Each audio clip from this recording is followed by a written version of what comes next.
dermatology has become something where everybody is a dermatologist, right? Everyone is a dermatologist. If not, they're cosmetologists. So with this, we are also prescribing left, right and center, taking left, right and center. So you're damaging the barrier. So now no matter what Fitzpatrick you are, if your skin is damaged, the sun rays is going to kill you further. This is a very honest question. I'm getting conflicting evidence from a dermatologist person that US dermatologist is saying that you need to do sunscreen. Indian dermatologist was telling me that probably so where should we actually draw the line? So one is what, number two also, so we require a sunscreen to give what we don't have, which is protection. So you apply moisturizer after sunscreen? So simple formula for people who don't know what to do. Nourish, protect. So you put your serum, your essence, your moisturizer is all nourishing you. So that I'm using first. Protection is your sunscreen. So I'm using that on top of that. So you nourish, you protect. So you use that in the end. Are you seeing skin cancers in Indian community? Now research is slowly proving that fatty meal, weight gain, obesity is a cause for everything. Everything. And the food. Food is the main thing. None of us are safe today because we've in some way damaged our barrier, number one. Two, our produce and our food does not have the micronutrients which they used to have earlier. Today curcumin is become world's hero, but we've been using haldi to everyday's cooking, right? Every day. There's not a day that haldi is not used in something or the other. Ginger, again, fantastic anti-inflammatory. Tulsi, fantastic anti-inflammatory. All this used to be in some form given to us, either as a prasad or in the food. Every single day we had it, right? But today, we don't have those practices. We are having multicultural cuisines. We run and have a sandwich and go. Who had a sandwich when we were young? Nobody. So after this podcast, what should I do to take care of my daily skincare? Skincare starts from within. So you first tell me what should I do to my gut. Then I'll tell you after that what to do layer by layer. The first thing I want you to do is to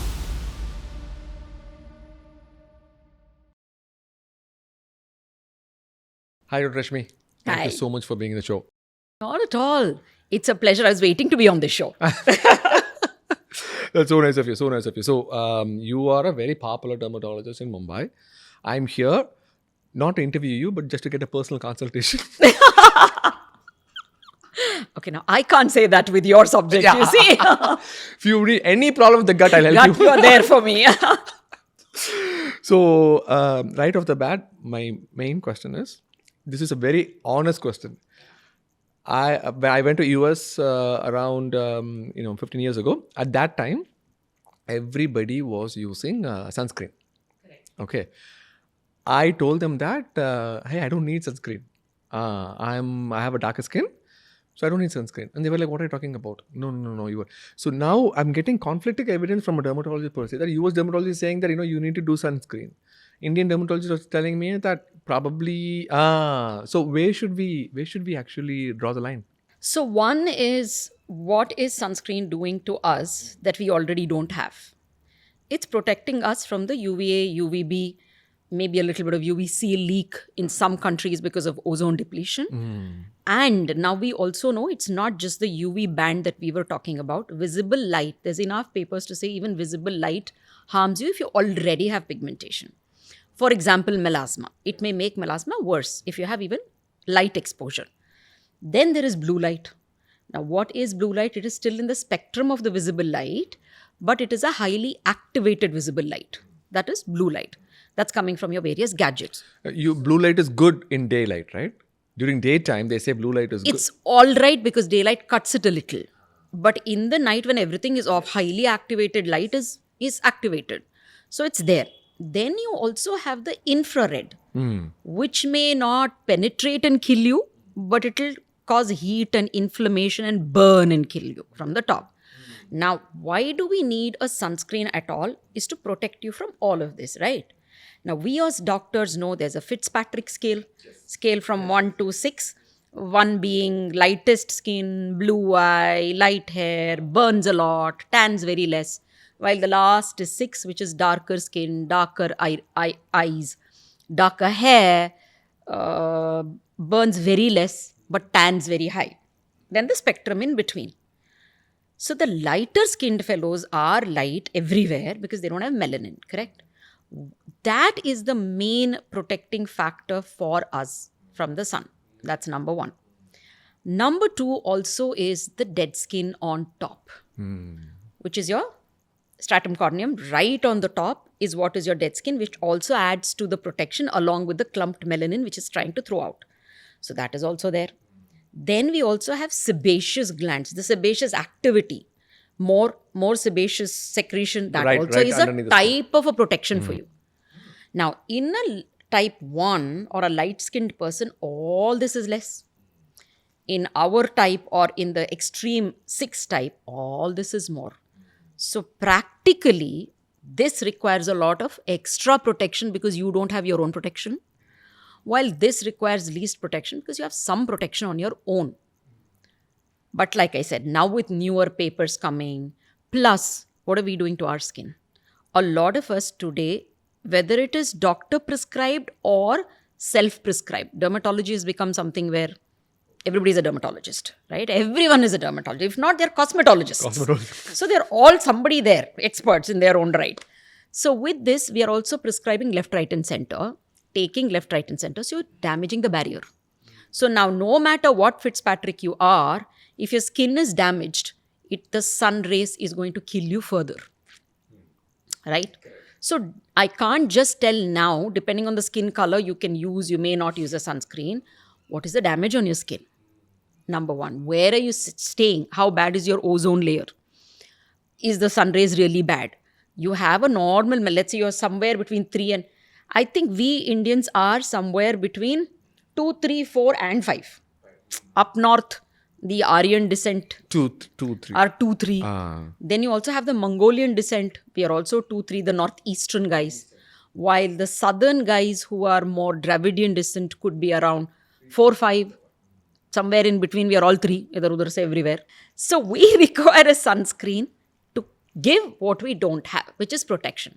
So a Western doctor is going to tell you, you need sunscreen. That is because that fellow doesn't have any melanin there. So he will need it.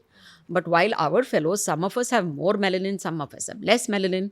So to be on the safer side, you end up saying, please use sunscreen. That is why I said, My mom never used a sunscreen. I'm sure your mom, our grannies never used a sunscreen.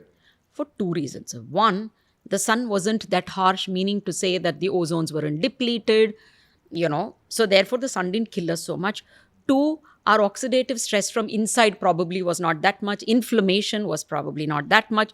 So something from inside with a better food and better nourishment was also taking care of us. 3, they didn't experiment with the skin like we do, no? Like you said, they did maybe Fair and Lovely, Pond's cold cream, Charmis. You remember Charmis? Yeah, Pond's powder. Pond's powder. Life is done. Aesthetics is done. So the barrier was well protected. So therefore, the difference of opinion with sunscreen and different ages, where I didn't use sunscreen all my life just because your mom didn't use sunscreen. If you don't use sunscreen and then you're using retinol, vitamin C, glycolic acid, salicylic acid, and then say, I also will not use sunscreen, it's not going to work because you're killing your barrier. You need sunscreen. The more makeup that, not makeup, the more things that you do on the skin, that destroys the barrier? Yes, but it depends. Like if you're using good ingredients such as, let's say, ceramides, let's say oils, which Indians love using, let's say the butters, which the Africans and that area loves, the shea butter, the cook, depends on which region, what grease is grown. So, or ceramides, things like that. So if you hydrate, in very layman terms, lubricate your skin really well, the barrier is protected. But if you end up using unnecessary products, sometimes products under no medical guidance, and just you pick up something because the bottle looks very fancy, or some pretty looking movie star told you, this is what I use, she's paid to say that. And then after saying that also, she might have never used it even for a single day, for example. And then there'll be so many filters when you're seeing even in the ad. Correct. So it's not that firstly that product is used by her or that product is what made her skin the way it is. She might already have a great skin. So there's so many combinations there. So using all products is not bad, or hamper your Skin barrier. skin barrier. The right products may enhance and protect your skin barrier. The wrong products are the ones which you should be careful about. In your practice, what are the mistakes that they do that disrupt the skin barrier? So one, I would say very commonly it is using creams and lotions without the doctor's thing. Generally, they think vitamin C is a great product, for example. Vitamin C is tablet or no? No, application. Application. I'm talking about application. So I also am an advisor with a few products for Unilever and L'Oreal and Estee Lauder and all of that. So when we do this, those marketing guys usually tell us the market intelligence, which means to say what is the highest searched ingredient by layman. So the highest searched ingredient is vitamin C, hyaluronic acid, and I think retinol, if I'm right. Now, vitamin C and hyaluronic acid, everybody thinks is niacinamide is another one, which they pronounce it as niacinamide now. So that's another one. So two of these, everybody thinks, we can all use it. When I say hyaluronic acid, if you Google search it, it says it's the best hydrant, good for dry skin, but it is not. At the end, what is the pH of a hyaluronic acid? Simply the name says it, right? It's an acid. So you put it on a dry, chapped, sensitive skin, it is only going to burn and make your skin worse and irritate the barrier even more. So when you Google search, what throws out may not be right. Otherwise, doctors wouldn't study for 7-8 years and, practice. Why do we call ourselves as practitioners medical? Because we keep practicing. 20 years of practice, some 7-8 years of studies. Some kid will say, but I did my research on Google. And the research says, no, I love the word research. The research says, I did my research. So anyway. You should go and research again. Exactly. So they'll come back and quote their research and then you're like trying to undo their research. But my whole thing is to say that the worst thing that I find in practice is this so-called common knowledge that people have and they end up using it on themselves. So you're telling niacinamide is not that common? See, niacinamide is a friendly ingredient. So that doesn't do much, nor does it take away much. It's like I'm just here. I see. Because I've seen that bottle in my wife's thing. Did you? No, that's there in everybody's Is shelf. it right? Yeah, on everybody's It's expensive. It is. Depends on which brand you pick up. $65, something like that.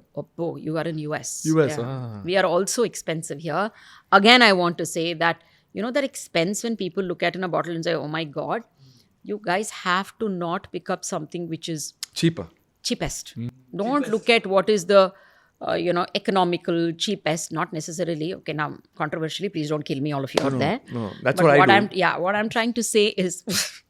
What I'm trying to say is when there's something cheapest and there is something this expensive, you need to know this expensive guy is not a fool to price his product that much. He's also there for business, right?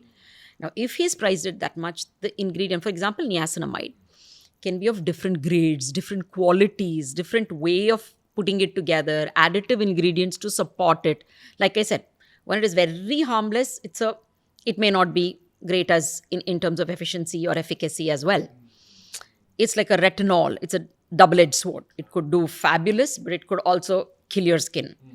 So anything which is super efficient can also cause the other way. We know it in medicine always, right? A drug which is super potent can also have side effects which is that dangerous, right? So there are certain drugs that you only administer in an ICU under a doctor with all the monitors for a reason. So likewise, any ingredient that you buy, you need to see whether it is rightly priced. Because something so cheap, the ingredient may be itna sa in a big bottle. Simply for them to put the label there. Like the chips packet. Exactly. You put it, then there is 5 chips in the end. So it could be like that. Or it could just be that the grade of that ingredient, the quality of the ingredient may not be good. All of this also can disrupt your barrier.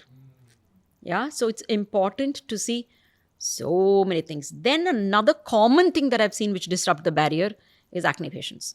Most of them are just using salicylic acid, benzoyl peroxide, all kinds of BHA combinations, antibiotic creams and lotions and gels that they've been putting non-stop. all of this can irritate and disrupt the barrier. So it's the acne patients which I actually see with disrupted barriers a lot. As a dermatologist, you recommend to actually see a dermatologist to get all these skin ointments rather than doing by yourself. See, what happens is we think, who's going to go to a derm, pay a little money and then buy a product. But by the time you are experimenting with your own skin, not only have you spent so much money because you're experimenting, 3, you've damaged your skin, for which then you will need a dermatologist again to repair it, which will cost you a lot more. So easiest is to go to, I also think now the trend is changing for the good. People are going to dermatologist. In between, what happened during COVID is everybody did self-medication. Everybody ruined their skin. And then everybody realized, this is not that easy. Correct. Yeah, because they trivialized dermatology. Heart, oh my God, I'll go to a best cardiologist. You never go and ask them, I'll put this stunt, I will do this surgery. Have you ever asked, lekin stunt ke liye kitna paisa hai? How much is that and what is your fee?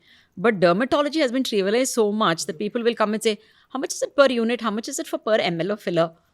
I'm like, what will you do with it? The hands is what you're paying for. Who does what with the tool?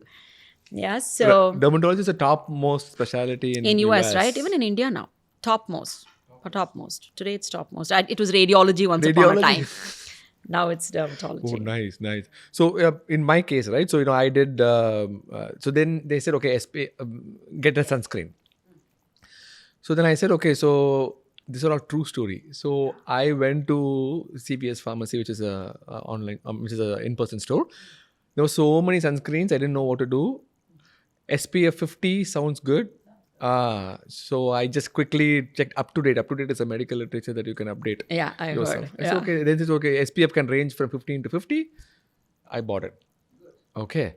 But I didn't apply it. I didn't know when to apply because there's a practical thing as well. So I was thinking that, okay, you go to a swimming pool or when you go to a vacation or when you do like any hot area. For example, I lived in Detroit before. It's very cold. Then I said, okay, when I moved to Florida, which is hot, sunny, hot, beachy. Sunny, beachy. Yeah. India, when I come, it's very sunny, then I'll do it. Is that the approach or should we use even on a daily basis? Using it on a daily basis is nice. Because, of course, there is sun exposure on top. We are all, like I said, none of us are safe today, no matter what skin color, because we've in some way damaged our barrier, number one. 2, our produce and our food does not have the micronutrients which they used to have earlier. So the internal sunscreens, what we call it as, which is the internal antioxidant, internal anti-inflammatories, which the food gave, especially Indian food. Today, curcumin is become world's hero. But we've been using haldi to everyday's cooking, right? Every day. There's not a day that haldi is not used in something or the other. So we got that in our food. We got piperine, which is pepper, in our food. There's one more which I keep forgetting. So there are these 2, 3. Ginger, again, fantastic anti-inflammatory. Tulsi, fantastic anti-inflammatory. All this used to be in some form given to us, either as a prasad or in the food. Every single day we had it, right? But today, we don't have those practices. We are having multicultural cuisines. We run and have a sandwich and go. Who had a sandwich when we were young? Nobody. I remember only jam sandwich, if at all. Yeah, exactly. Right? Nothing of these chicken sandwich and that and this. Today, people live on sandwiches. So we didn't do those things. So our regional food had a lot of regional spices, number 1. 2, our produce, the vegetables had the vitamins which is meant to have. Today, I don't know if a green leafy vegetable really has what all it is supposed to have, right? So that was there. So these all protected us from within.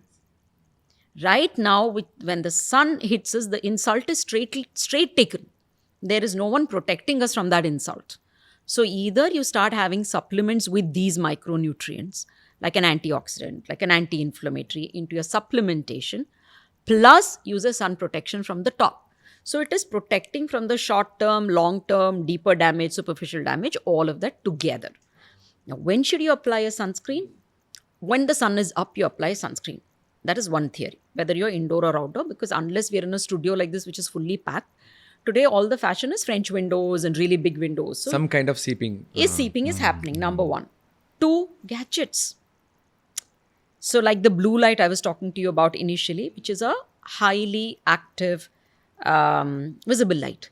Now that's going to hurt us. All of us are either in front of a computer, even doctors in front of monitors, computer, you as a surgeon with harsh light on your face. There is blue light coming from everywhere. So you need a sunscreen if there is light. This is technically true. But how many of us are really able to apply it? I don't know. There should be bigger effort of applying it.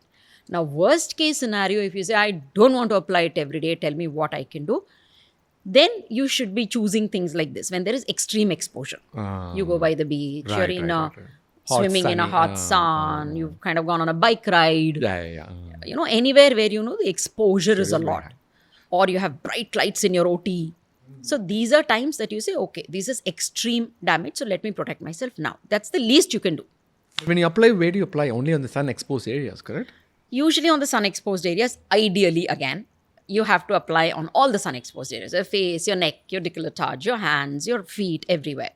But again, are we doing it? No. As a woman, I am most concerned, for example, at my age now, I'm almost going through menopause. So I'm worried about melasma. And I know my family history, there is melasma in some of my aunts. So I'm petrified and I'm very scared of melasma. Usually it's common on the face? On the face. It's usually Increased common pigmentation. on these two areas. It's usually symmetrical. So you will see it during the change of hormones. Whether it is you take a birth control pill, or you end up aborting, or you have a childbirth, or you're having menopause. Any steep hormonal change or variation is when your kind of melanin goes in and produces itself more in certain areas. That's usually compounded with a sun damage or compounded with a barrier damage. A lot of people end up telling me, oh, you know, we started using a retinol and it started irritating my skin and then I started pigmentation. Or someone will say, oh, I used a particular cream which irritated me and then pigmentation started. So pigmentation of any form usually starts with an insult to the skin and the skin barrier of any kind, chemical, physical, anything, compounded with some hormonal damage, compounded with some inflammatory damage, compounded with some sun. So this is multifactorial usually. Now we have terms like, you know, just an acquired general melanosis, because you can't necessarily say, oh, this is this and this is this and this is this. So it could just be one general patchy face everywhere. But it's common. It's very common It's very now. common now. Very common now. So melasma itself is usually symmetrical. It can either start off on the cheek for a lot of people, on the jaw for a lot of people, on the mustache area for a lot of people, nose, brow area. So it usually starts mainly with in one area women. and spreads. Earlier we thought it was only Only women. in women, correct. But now even men are getting Is that it. right? We see a lot of melasma even in oh men. Oh my God, where in Same areas. Same areas. Same areas. But there is no hormonal change? Yeah, but we both have hormones, right? Yeah. A little bit of female hormones. So you do see in men and women. And like I said, It goes usually away? you can't pinpoint and say, this is the reason. That is what is happening. So it's better to just apply. Sunscreen is a nice thing to apply at all times. Now, it's not just melasma, right? You could have other melanoses. Like I said, frictional melanosis is a term where you get it with friction. So most men end up getting it because they end up rubbing or they end up treating the skin pretty harsh, or every day after a shave, you may irritate the skin. Shaving itself is irritation in the first place. After that insult, you go out in the sun, your chances of melanosis or chances of melanin irritation and stimulation is so much more. So when you are daily anyway irritating your skin, why won't you protect it a little more? And these days, sunscreen is not like before. It's not sticky. There is no white cast. You get some amazing, even transparent gel sunscreens. You get powder sunscreens, transparent gel sunscreens. You get some roll-on sticks, which is 2 seconds. Roll on and you're out. It's matte completely. No white cast. So it's more sensorially friendly. Nice. So higher SPF is better. So anywhere between a 30 to 50 is a good SPF. Higher, obviously you get a... So basically what do you see in a tube? You said, oh, I didn't know what to pick up. Yeah. So SPF is a common knowledge, right? Then there is TPA, which is TPA, tan protection index it is. Actually, TPI and TPA, I forgot what that is.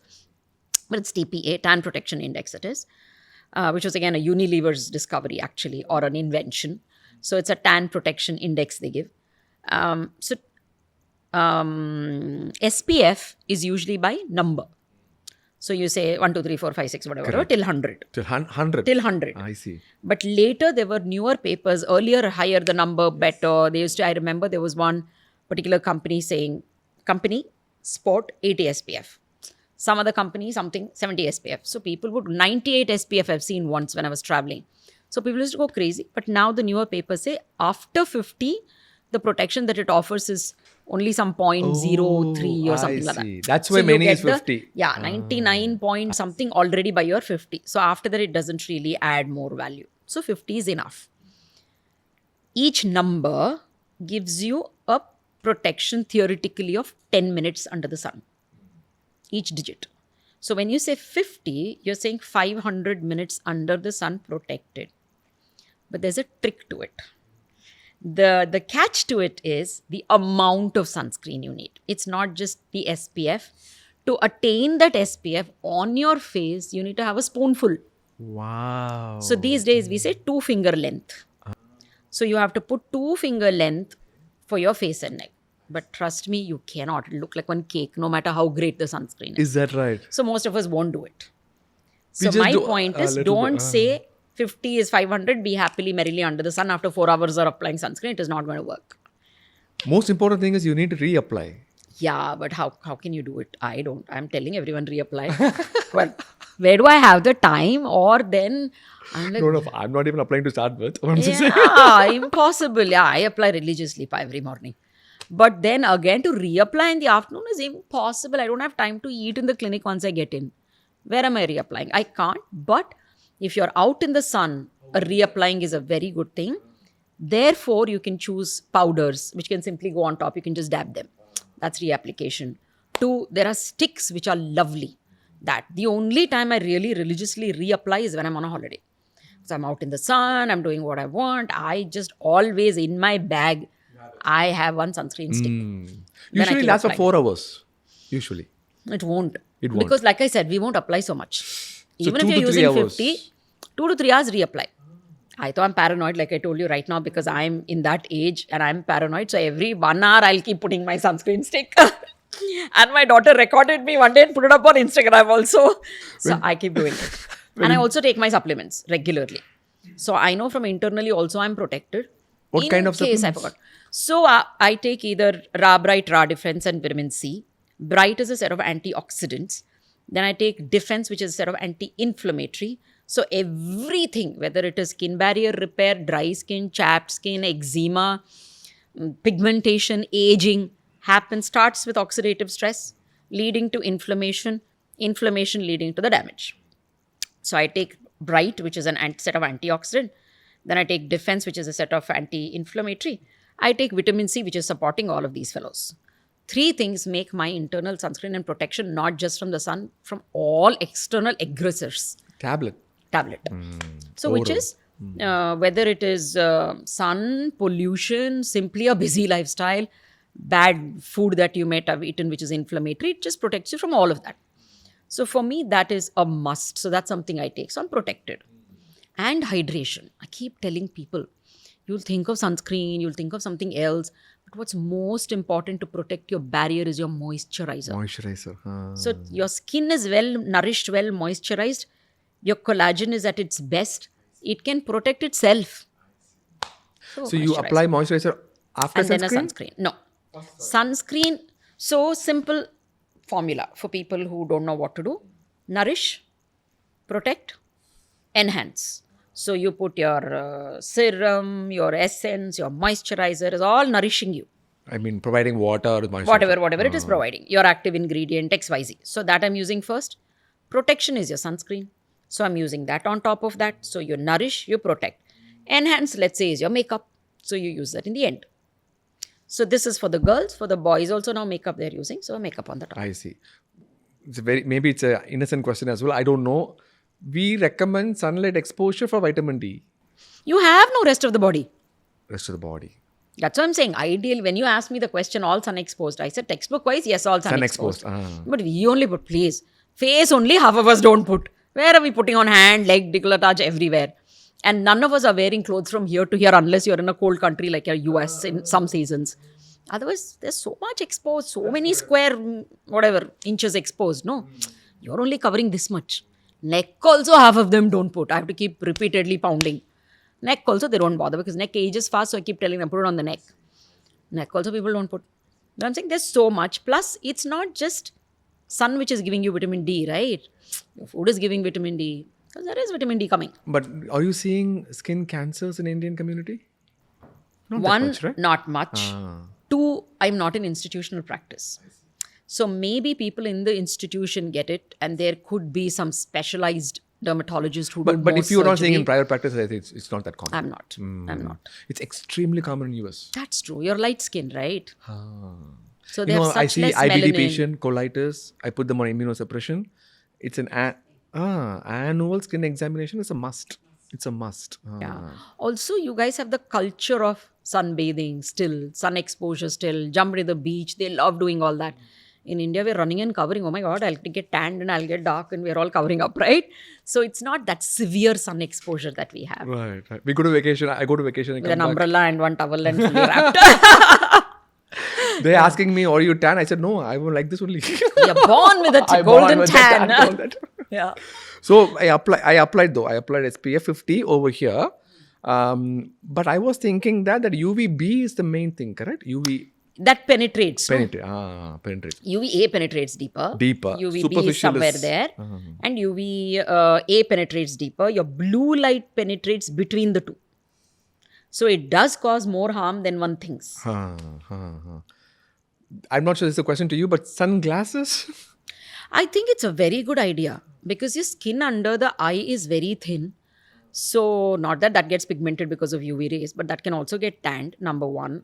Two, if you don't wear a sunglass, the eye has a natural way of protecting itself, right? What does it do? You squint and you frown. So you end up increasing your frown lines and you end up increasing fine lines under your eye. Secondly, a lot of people don't like putting sunscreen under the eye because they sweat under the eye. Then they say it irritates the eye. So they may not end up wearing it. So sunglasses is a brilliant idea for you, not just because you're protecting yourself from sun, you're also protecting yourself from wind and extra drying of your eye. Two, you're saving your muscles of the eye going into a contraction to try and protect harsh light from entering the eye. So you end up developing those lines, which then you need Botox. Botox for those lines to be relaxed. Yes.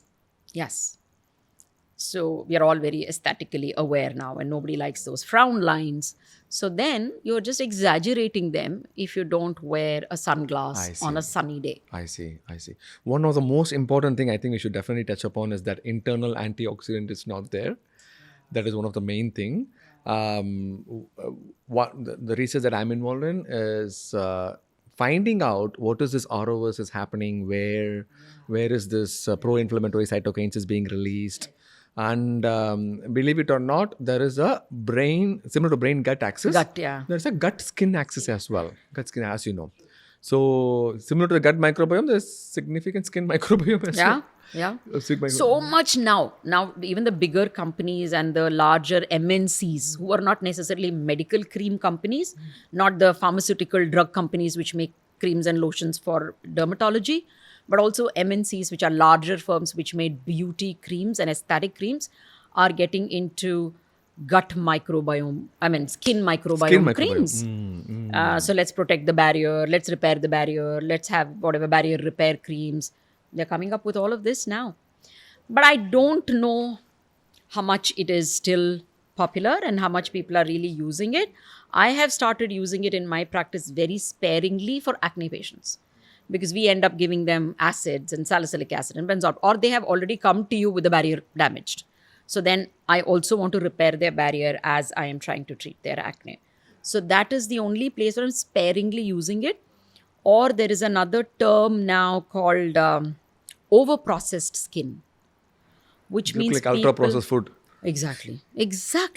where people have used a lot of creams and lotions, have done a lot of unnecessary treatments, and it's become an addiction for some people going to a dermatologist, like as if you're getting a blow dry done. Every second day they go and they end up doing things on their face. So that becomes a very over processed skin. So that's totally killed your balance of the microbiome completely. So then you start getting unnecessary things, skin allergy, skin irritation, eczema, dermatitis, redness very often, itchy skin, all of that. That's because you've just killed the milieu. Yeah, there are two things that we are actually learning a lot more as well. Is one is what kind of bacteria is actually connecting to the gut skin axis. There are 100 Oh, trillion wow. bacteria, right? Yeah. So what is the actual Specific ones, no? That's very difficult to find. Okay. Something, when But we were doing some research, there were some 4 or 5 strains which came up. Which yes, it's a group of things, right? One is some strains. there's something called Akkermansia. Yes. So Yeah. that is something. There's something with RH something also, the second RH name. as Something, well. something. It could be. I can't remember right now, but It could be. we And were then researching for more something. importantly, we don't want bacteroides. That is the most important thing. We don't want bacteroides in the gut. What is that, please explain? Bacteroides is a gram-negative anaerobe. Gram-negative anaerobe. Basically, it is trying to seep into the blood somehow. Okay, and bacteroides has been connected to the skin axis, where it dehydrates The skin. from the neurohormonal chemical So transmission. is there a testing? For that particular amount of so the bacteroides bacteria, to be whether you have it in your body or not, there are stool testing available, right? Stool testing. You stool testing, you look at the microscope, you see what kind of microbes are there, everything. So if there is gram negative, in general gram Correct. negative? In general, gram-negative anaerobes. So, interestingly, I say this repeatedly in every podcast, where the gram-negative outer membrane is lipopolysaccharide, LPS. What we are seeing, and especially with skin, as you said, over-processed skin with a skin barrier or any other non-communicable diseases, this LPS is increased in the blood. I was involved in the research. It's a wonderful thing. There were one group of mice. We gave high-fat food for 4 weeks. These guys got obese, high-fat food. And then we checked the blood, was full of LPS. Okay, because high-fat food also has... high-fat food promotes bacteroides, and bacteroides seeps into the blood, and outer membrane of bacteroides is LPS. Wow. Okay. So And that causes, you said, dehydration of the skin. that causes pro-inflammatory cytokine release. Inflammatory cytokine. IL-12, TNF-alpha, and that creates microcapillary IL-12 swelling. it causes. And also TNF-alpha. TNF-alpha. Wow. And called microcapillary swelling. So interesting. And because skin is the largest organ. So, now there's enough research, and I've also started giving probiotics, though not specific probiotics, but the gut probiotics in general, what we get for atopic dermatitis patients. And it really works brilliantly well. I'll tell you why. I'll just backtrack it. So I'll complete the mice research. So LPS was significantly high, right? So we took that LPS of this obese mice. Okay, and we gave it to a normal mice with a normal diet. Normal diet, not even high fat. 4 weeks later, they also got obese. Because this lipopolysaccharide is such a pro-inflammatory cytokine. So that is the most important thing. Coming back to your... No, wait. Hold on. That's a fabulous thought. So yesterday, I got a 1-star review of Parking space is not there. Yeah. One-star review I got, which said, this doctor should upgrade herself and understand that everything is not because some person is overweight. And she's not explaining to me the cause of my disease. And I remember this very Google-educated young kid who came with wanting to know the cause of everything. So everything of whatever she was telling me was leading to her being at least 15 kgs overweight. So I kept telling her, listen, instead of me starting on 20 treatments and 20 things, how about you losing those 15 kgs and coming back to me? Obviously, she got very offended and then gave me a 1-star review. But for her and many of people who are watching this is yet another thing. We tell you that PCOS is weight gain. We tell you that some hormonal imbalance is weight gain, thyroid weight gain. your acanthosis, insulin resistance, everything is weight gain, weight gain, weight gain, weight gain. And you guys don't seem to really take the seriousness of it. Now, look, there's another thing. Yeah, of course. That is why I said very important for us to let people know that weight is not simply that we are saying, earlier there's saying, oh, doctor ko pata nahi hai, she's saying stress, everything can't be stress. Now we have proved with research that stress can be everything. Likewise, now research is slowly proving that fatty meal, weight gain, obesity is a cause for everything. Everything. And the food. Food is the main thing. Food is the main thing. And then when people want to lose, to be honest, if you focus on nutrition, Yeah. your Alone. alone, I'm telling your you, practice will go like anything. just nutrition. So now with every patient of ours, depending on their condition, we give them a diet sheet. I see. And I tell them this is not a Nice. diet plan. It is just some inclusions and some exclusions which will actually help.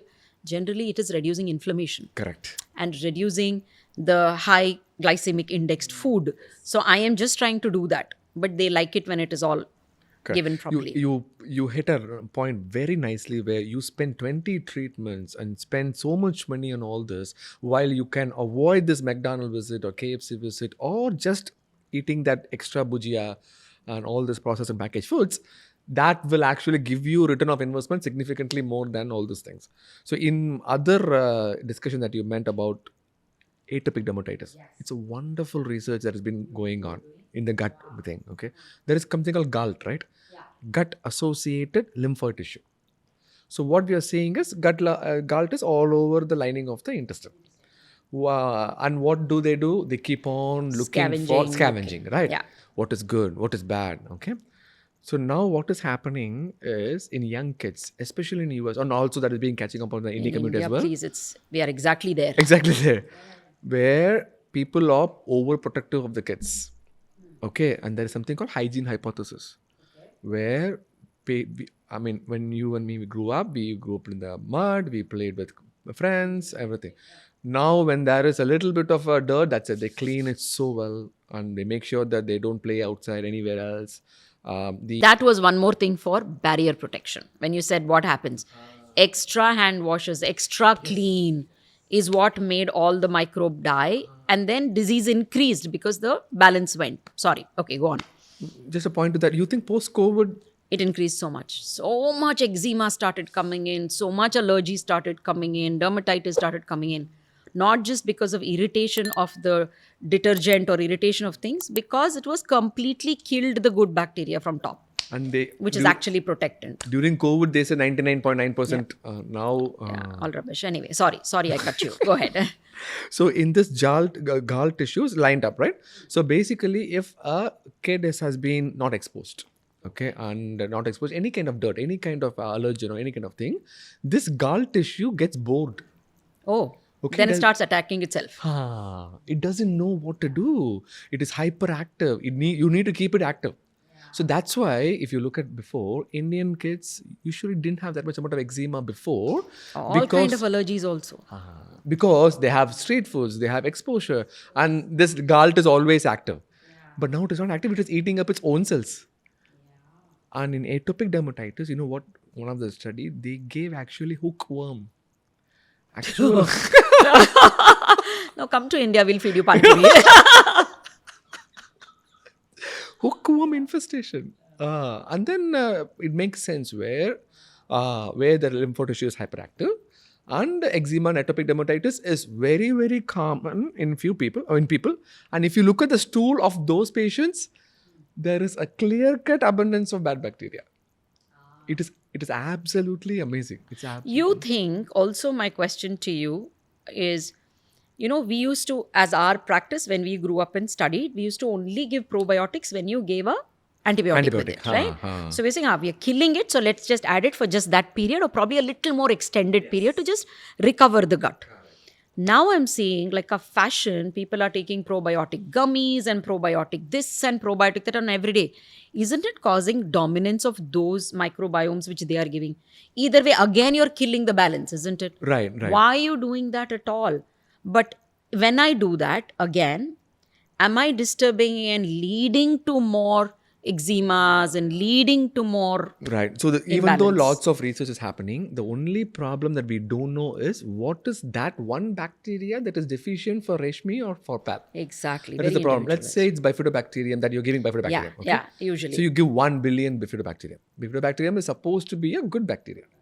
But is that bifidobacterium is what lacking in Rashmi? Nobody knows. But there are these US, some of the doctors who are claiming that they do fecal studies and know exactly what is the bacteria No, you we are need. not there yet. Isn't it? We are Even not there I yet. think this is like, We can see whether it is a overall category is good or bad.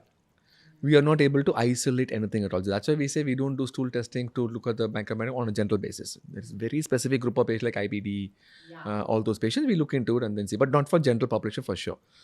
In general, probiotic is not important among the dosage of that particular bacteria. If you have a you're saying if it is probiotic, 60 billion, 50 billion is doesn't not what is matter. matter if you already have the bacteria. Got it. Let's say you don't have the bacteria, of course it'll be helpful for you. So we always say trial and error method. But more importantly, instead of the dosage, if you decrease that dosage and if you increase a variety of the bacteria, that might be the rainbow effect that your gut needs. So that can be clinically translated by including fermented foods and high fiber food in your diet. So I've also heard that there are research now which says it's not exactly about what you eat, but in what interval you eat, which is more important. Yes. I mean, I'm a big proponent. My whole channel is on that. Oh, lovely. So it's at what interval, right? I promote sunrise to sunset. Like our regular Indian thing. sunrise to sunset. Sunrise to sunset. I said, to start with, you can eat whatever you want initially. Then you focus on the quality of the foods later. This is the method that has been, I'm not saying it's holy grail, but it has worked for me beautifully. It is a very sustainable method for a busy professional. So you don't have to worry too much about it. And it will see the results and everything. And it's a wonderful thing for your skin practice because once the patient stops eating around 7-8 p.m., right? The repair hormones, the growth hormones is very active at night. It will repair all your skin. All the things. Cells. Yeah. It's absolutely, it's a wonderful, powerful tool, cheap, free. But is it true that autophagy only kicks up after 2 days of starving? 18 to 24 hours, it starts slowly. 18 to 24 hours. It starts slowly. Peak is you're right, 2-3 days. 2-3 days. But so our Indian way of fasting 1 day in a month or 2 days in a month, it still doesn't kick up the autophagy because it's only 24 hours. It doesn't kick up the autophagy, but you don't need that. You don't need that much. That is where people make mistakes, I guess. When they go on extremes, as you know, extremes on any of anything, yes. It's not good. So if you can do it, it's okay. But in general, all the requirement is minimum 12 hours of fasting. So for people who didn't know what is autophagy, it is eating up of your unwanted cells and unwanted leftover proteins so that your body is cleansed and less inflammation happens. So that is autophagy, your own scavenger cells eating up the useless fellows inside, so cleaning it up. As a dermatologist, I really want to ask you, in my practice, I see a lot of patients at age 50. Yeah. Okay? Because I do colon cancer screening. In US, it's approved at age 50. Everybody gets colonoscopy at the age of 50 in US. So I see a lot of different variety of people that are coming to my OPD. I can see their skin glowing.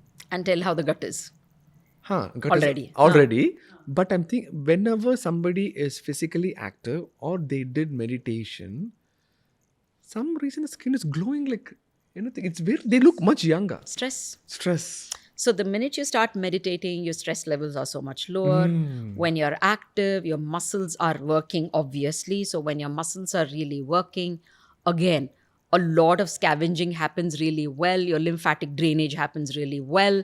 So you have that natural glow, which is healthy. And most people, when you say active and have worked out, also have a good circadian rhythm because they're watching themselves. That's why so it's not just usually one thing. I've seen if a person is looking after themselves, it's not just somebody who just goes and, puts in a lot of protein and gets a 6-pack, but someone who genuinely understands what is taking care of themselves usually do so many things together. They're not just doing one thing. They're also sleeping well. They're also watching what they're eating. They're also exercising. They're also doing, like you said, not eat after a certain time in the night. They're doing a whole load of things because they know that they need to take care of the body and the skin like a temple. So they do that in a particular way. So the ones who, like you said, are taken care are doing 2, 3 things and therefore their skin is glowing. I have a question to ask because a lot of my patients who come in at around the 50s and the 45s have bloating issue. Now I know bloating can also happen with females and males with hormones going, right? With your estrogens and progesterone going down, also bloating can happen. But can you, from the gastroenterology perspective, tell me what exactly happens when these hormones go down? Right. So Does the gut slow down? Does the bacteria change? Motility goes down? What happens? So the most important thing is slow GI motility, and that happens mainly in the small intestine. So as you know, when the peristalsis happens, a food goes from one part to the other part. Let's say the small intestine is paralyzed, kind of thing. Slow GI motility, the food is not going right. So then bacteria absolutely loves food, Stagnates. get stagnant, and they absolutely love carb. And Indian diet is rich in carb. Not even talking about unhealthy carbs. Healthy carbs like charma, channa, rajma. So when they eat, bacteria digest on that, releases CO2, and then inflates the small intestine. You feel bloated. You said even channa and rajma is carb? Lot of carb? Of course. Of course. I mean, not a lot of carbs. It's healthy carbs. But it's carb still. It's carbs, na? So, channa, rajma, your paneer is no carb. Paneer is protein. Okay. Paneer is protein. All your lentils, dal, everything is carb. But they're healthy carbs, complex carbs. But carb. But in the night, it's better to avoid if you're, let's say, 45 plus or menopausal. I'm saying that the answer to the question for the bloating. Yes. In perspective of bloating, I'm bloating. Let's say they took everything at 10 to 20 years of age, at a younger age, they will never have bloating.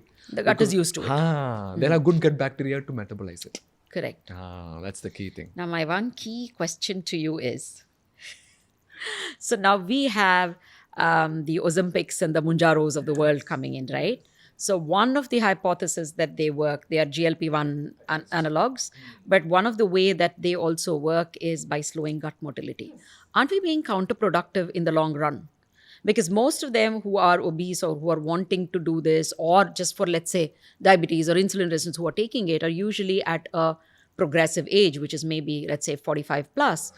Now, you are here trying to increase the motility, increase the metabolism, while you're slowly teaching your gut to reduce motility. To me, I'm saying there's going to be a huge population of people counterproductive of this. You teach the gut and get it slowed down. Right. So the answer is we don't know. Isn't we it? don't know. There's a possibility. I think it's a big possibility. But it works big time for morbidly obese patients. True. Obese patients. It works big time. That's not the normal people. Everybody's taking it now. Come on. Yes? Yeah, everybody's It's not available. It is available. It is available. For whom they want, it is available. We make it available. Come on, we're talking to Indians. We know how to make it available. But it works. Everybody. It's working. But my own thing... I'll tell you an example. So I did a patient, endoscopy, right? NPO after midnight. No, nothing by mouth after midnight. Procedure is at 8 a.m. in the morning. The last dinner was at 9 p.m. So usually we give rest only for 8 hours, right? Ideally, you don't see anything in the stomach. I go there, the last night dinner is full of food. Because, and then the patient was saying, I didn't eat anything at all.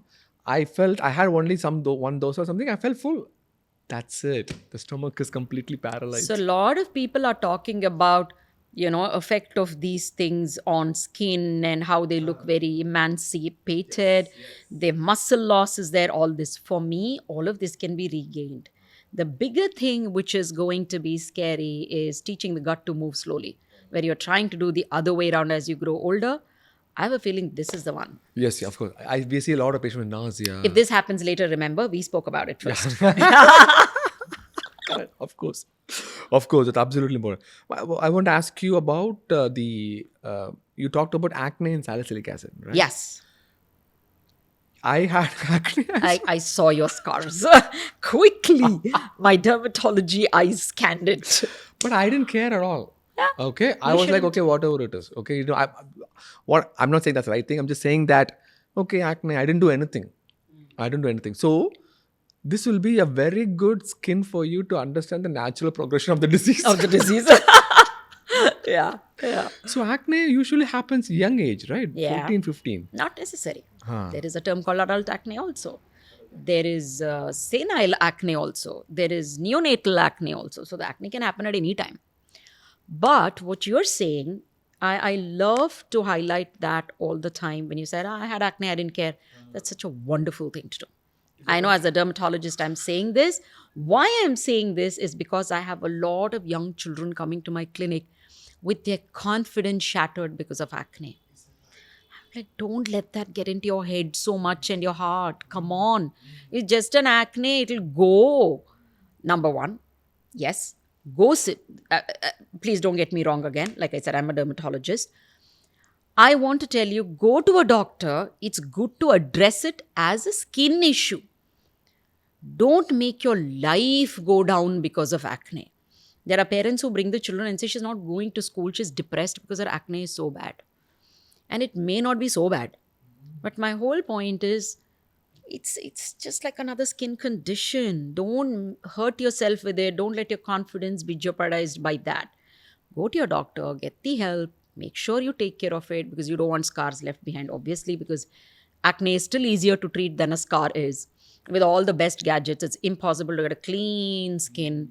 I mean, you know how there's only that much you can keep improving the skin. So you're saying I don't have a solution? There, you do have a solution. There are 3 things that you can do to intervene and still stimulate your collagen to try and close those scars up, because you have more textural scars. I don't see pigmented scars on you. Yours is more texture, right? It's more like a little craters in your skin. Pitted scars, there are box scars, all sorts of little scars, rolling scars, everything. I can see a mixture of scars there. It's never one type of scar. Usually it's a mixture. So what we do now is you interfere with the skin, right? So one, you could do the good old retinols, retinoids, all of those. So it slowly exfoliates your skin and increases the cell turnover and encourages your basal cell to make more skin quickly with better collagen, better elastin, and all of that. Very slow process. After age 40, it can happen? It still can happen. Skin keeps regenerating. So I still have hope. You still have hope. You still have hope.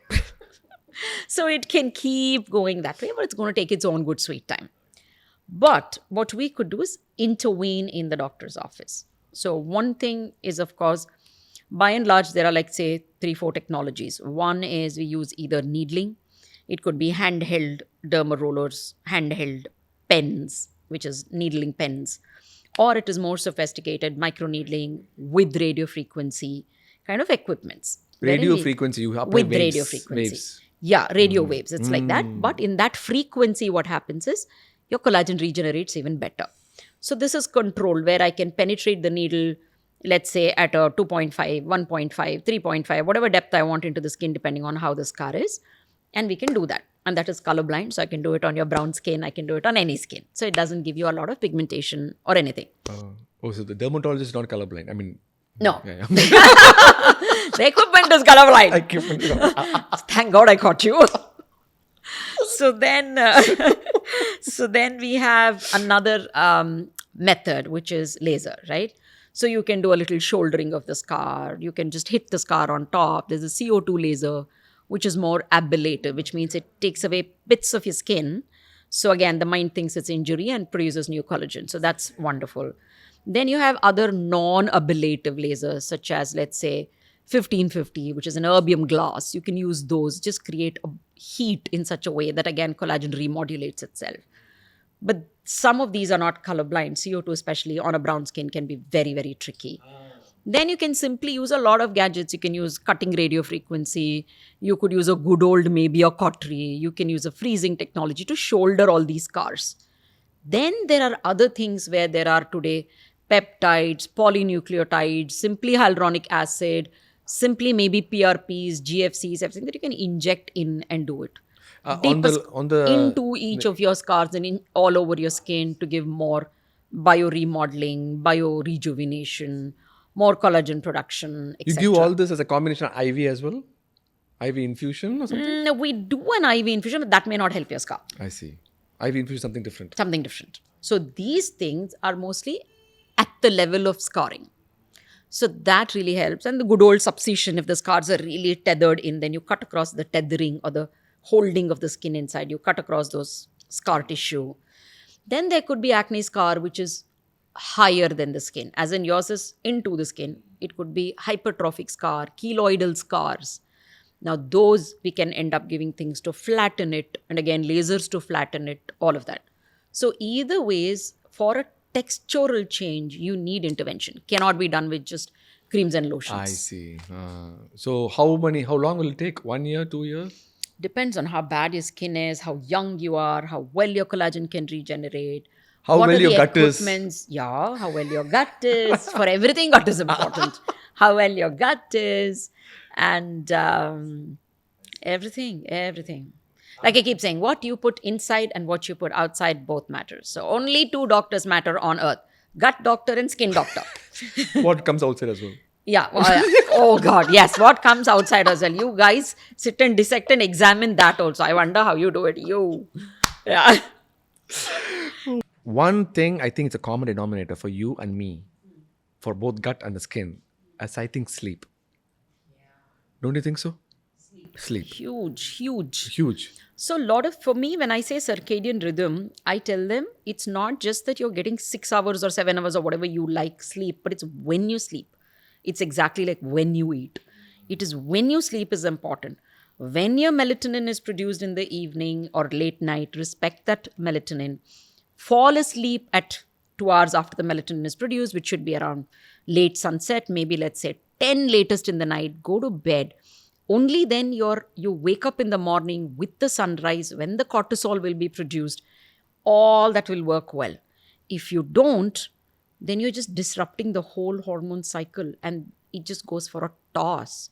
Two, the restfulness that you get from the sleep, if you keep having broken sleep at different times, you'll never get that restfulness also, and body doesn't have enough time to repair, heal, all of that unless you're still. In my practice, I have seen people who are doing very good sleep, the gut issues have gotten much better. In your practice, Skin gets better. gets better. Of course.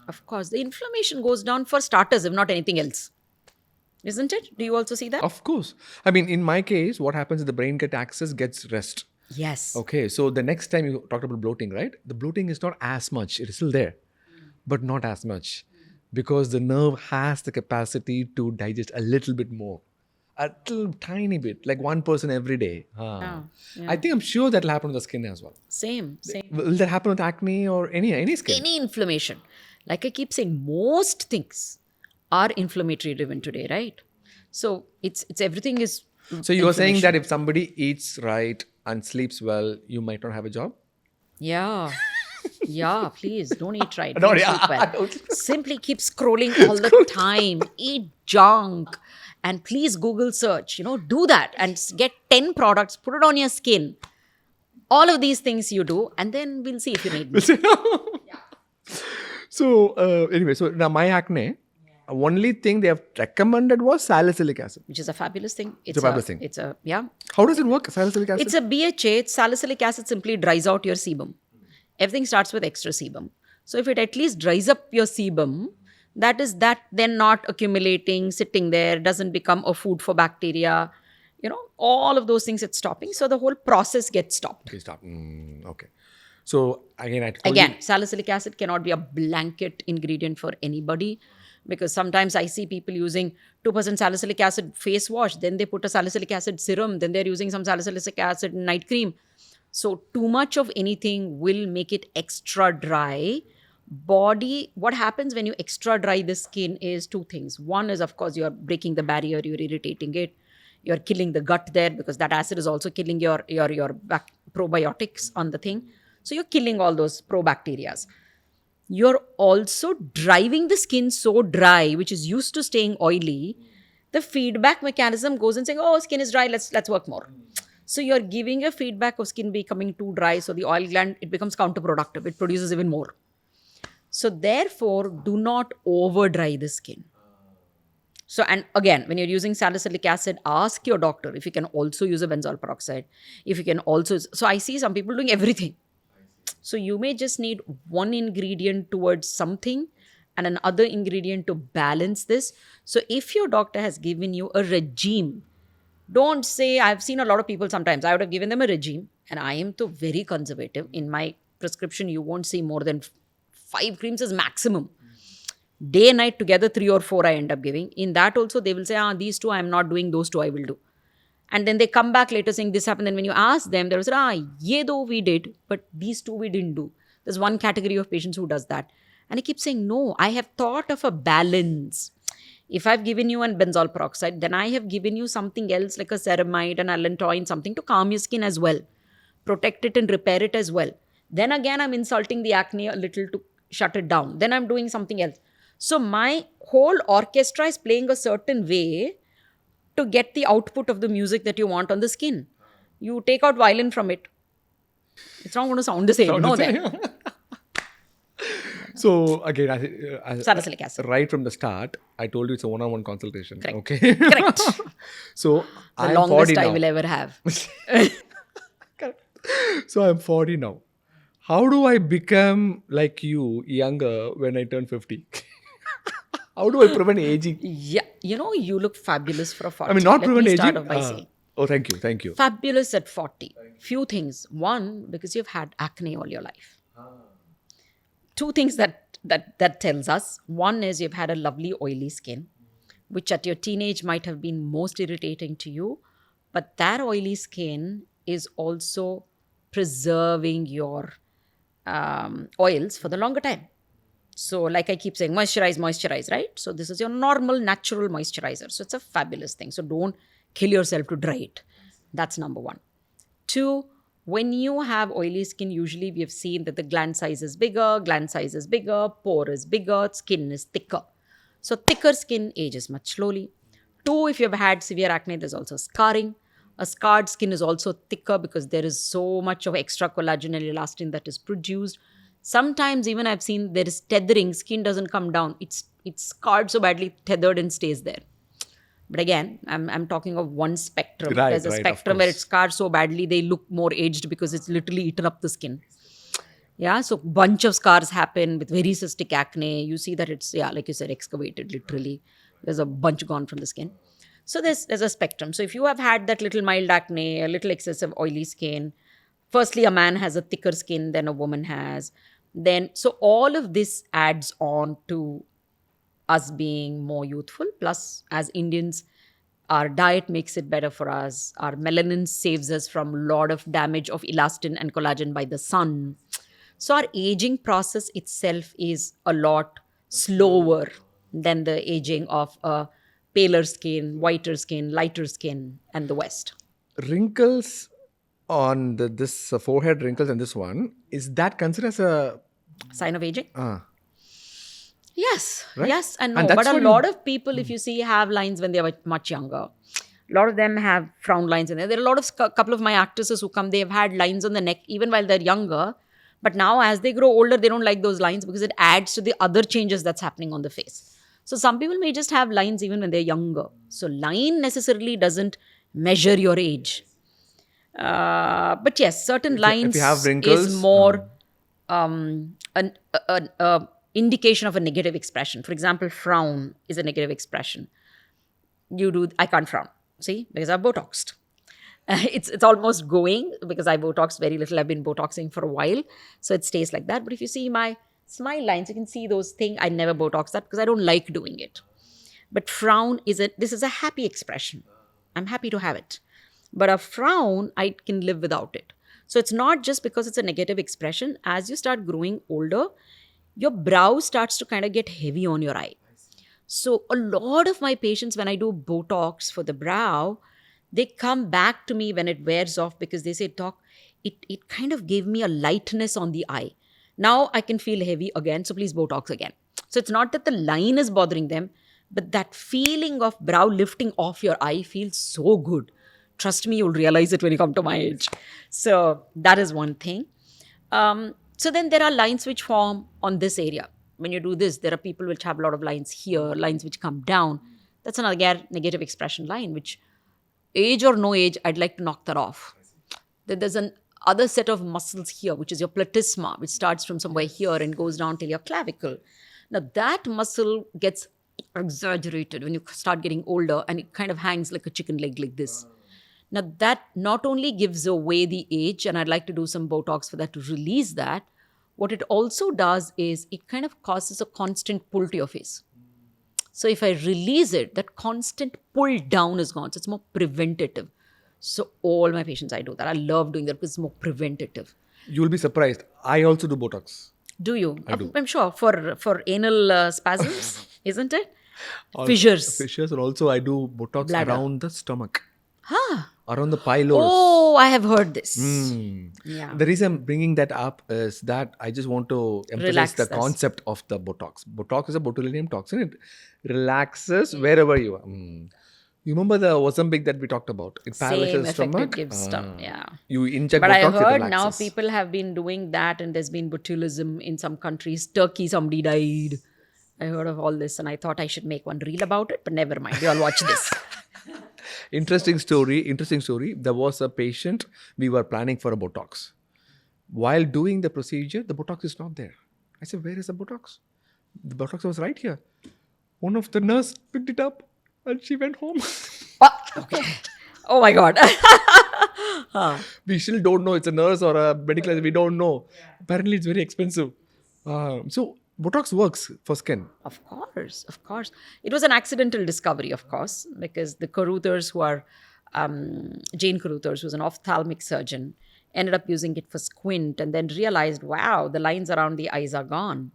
A patient realized and told her and wanted Botox again. And then they said, voila, of course, now she's history. She's literally changed the world for everyone. So, it So started off you just inject lines over here?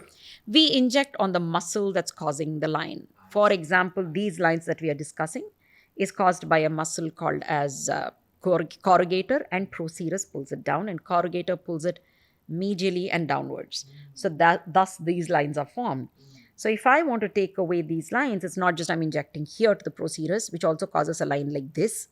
For these lines, I don't inject it at the line, we inject it in this muscle because this is a muscle which is coming like this and causing that line.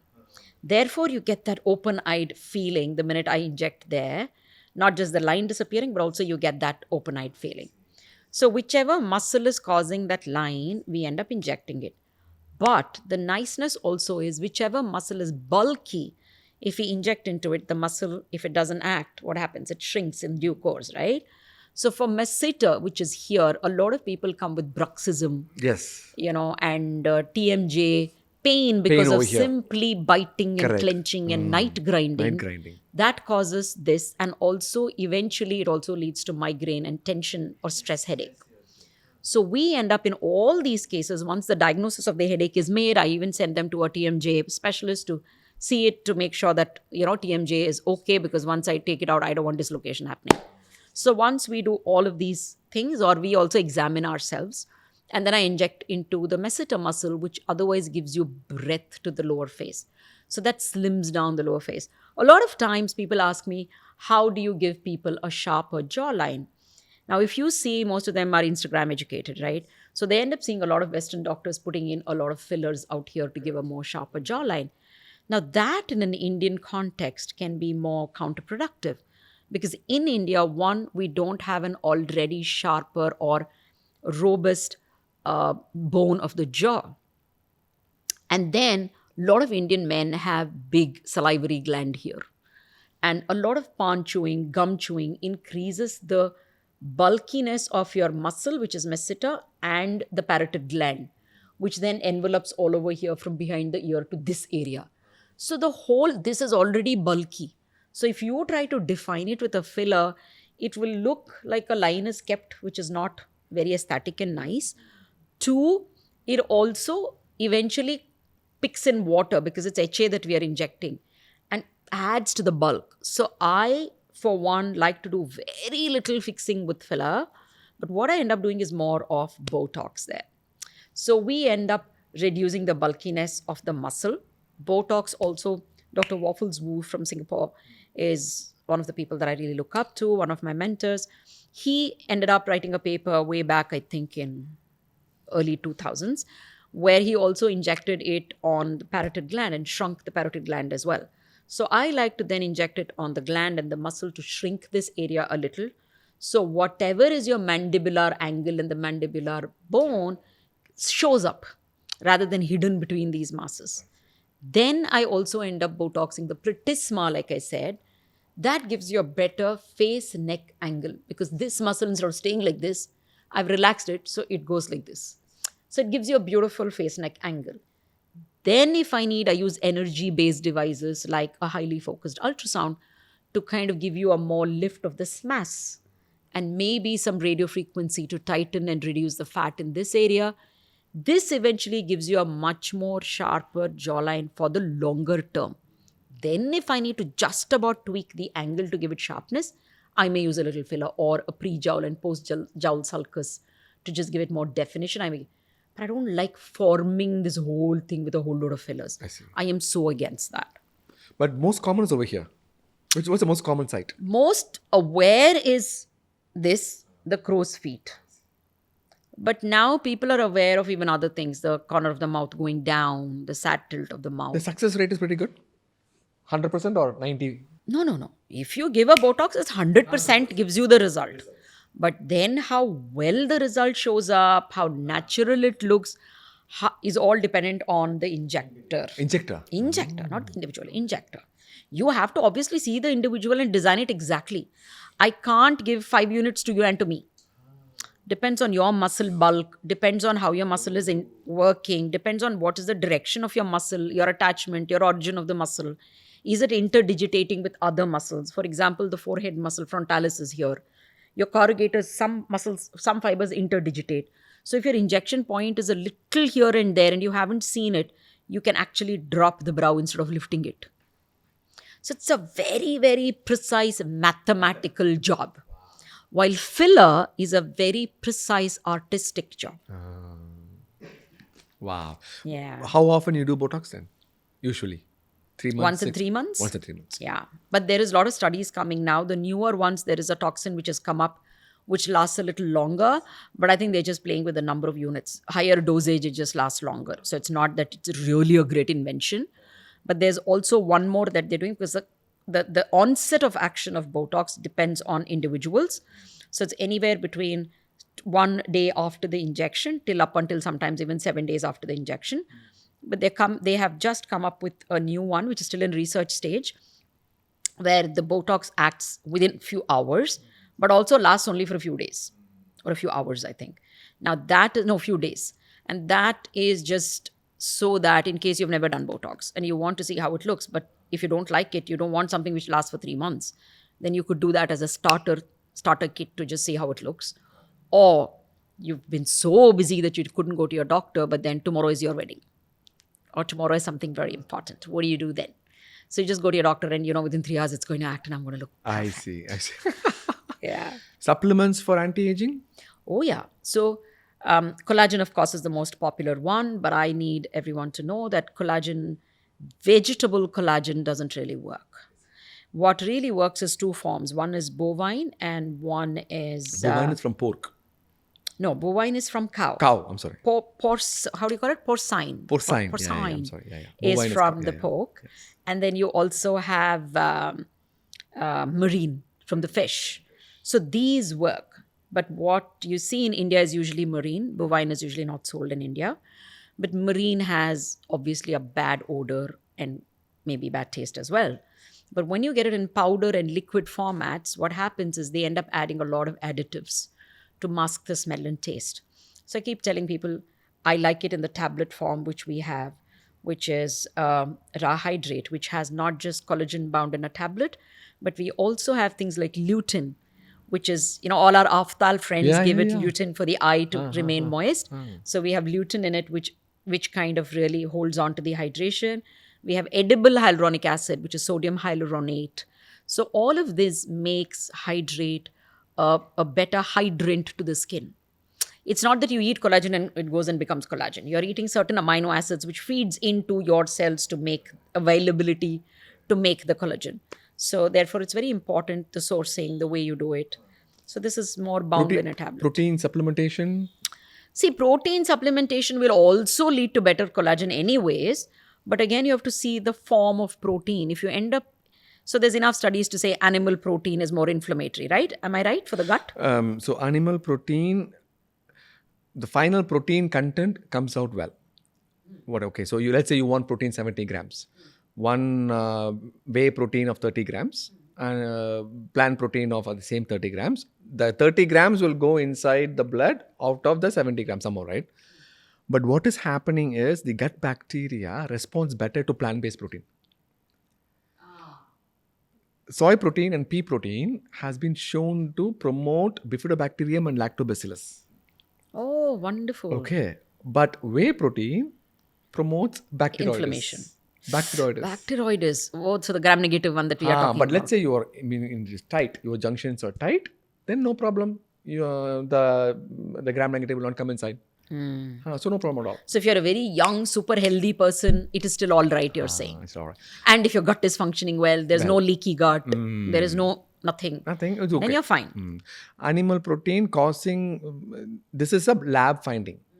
Has it been translated into clinical? We still don't know. It is. I'm telling you, that's because I've seen patients who take these very heavy proteins like whey protein or any other protein, or high on chicken and very high on meat and those kind of proteins, end up definitely having more acne, more hair fall, more eczemas or irritated skin, folliculitis on their back. So it's symptoms of inflammation are so much more in them. The minute I switch their protein to a much more lighter protein, I have seen things change. Maybe this is related. Yeah, that is how it is related. So here it is, even proved from the lab, what I keep saying in practice, switch the protein. And they keep saying, oh, but I need my protein. My gym trainer told me to take protein. Like that, look at better proteins. Look at easier protein on your gut. Proteins that you've grown up with, like you said. If you've grown up with dal, it's fine. So likewise, if I've grown up with fish and now suddenly turn myself into complete chicken, it's just not going to work. We will talk about some medical diseases. Okay, no, besides from cosmetics. One is eczema. Yeah. Okay. Yeah. And in kids, you see kids? No. No. I stay away from You say pediatrics.